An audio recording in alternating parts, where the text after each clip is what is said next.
You want to know what tools are going to save your ass in the automotive industry when you're working on a car? I got 10 of them.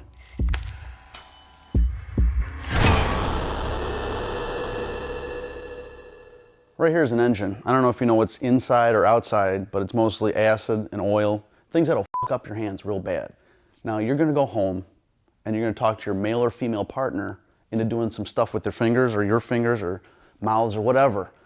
You can't have boils on your hands when you're doing that shit. So, nitrile gloves. Number 2, screwdriver. How's a screwdriver going to save your ass?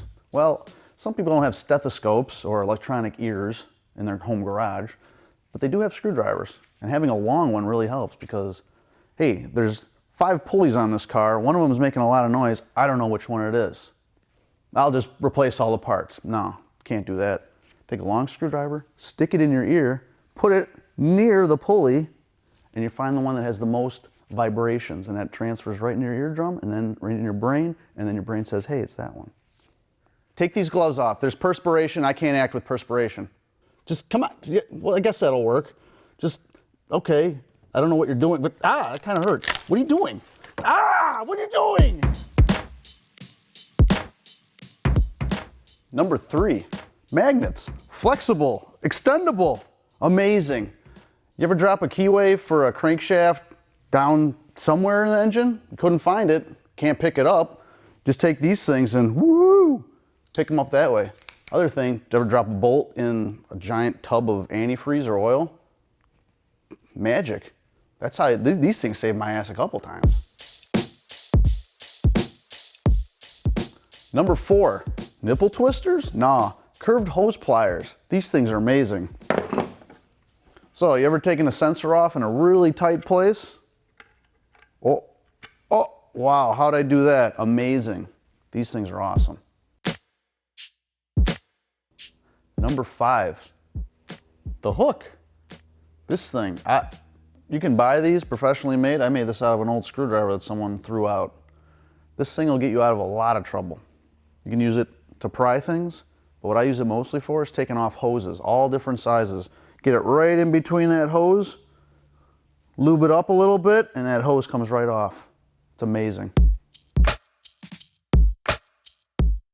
So number 6, these are very important. Impact swivels. Not this fucking turd. This is a universal joint. This thing fucking sucks. These things change the angle of any dangle. These things. Hey, number 7. You ever put 8,000 foot-pounds of torque on an 8mm bolt? Broke the head right off? Yeah, I have.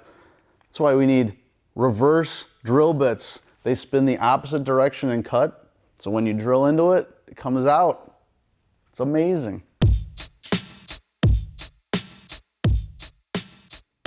Number 8, story time. Mechanic next to me, looking for a coolant leak, couldn't find it. He's like, hey man, maybe you can see something I can't. So I walk over there, he's got an incandescent light, drop light, I can't find anything.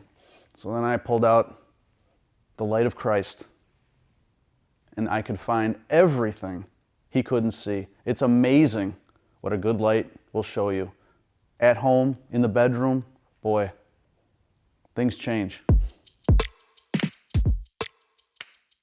Number 9, just because I get shit on myself all the time doesn't make me a plumber, but I'll use their tools. A pipe wrench. So, walking in the shop, Eric, Sleazy E, is doing an oil change. Sleazy E because he's a piece of shit. Using an impact to take the drain plug out. Rounds it off. He's flipping out. I don't know what to do. How am I going to do this? Go sit down. Fill up your vape tank because I know you know how to do that. I'll take care of this. Grab Piperoonie here. No problem. No problem. So number 10, pocket screwdrivers. This is the one I've had for about 10 years. This one's got a magnet, and boy, can you use it for a million things. You're gonna say, well, how does it save your ass? Well, you keep it in your pocket, and you will use it every day for everything. Whether you're working on an engine, opening a box, popping zits on your ass. And another thing, if you ever see a mechanic He's got one right there in his little pocket. You stick by that dude because he knows some shit. He knows about what prostitutes to get in Cabo with your wife. He'll know about what place has the best Italian beefs, who shits in what sandwiches. He'll tell you that restaurant is the best. He'll tell you about anything. You ask him questions, man, he'll tell you about time he was in Vegas and three-legged transvestite came up to him and wanted to ask him about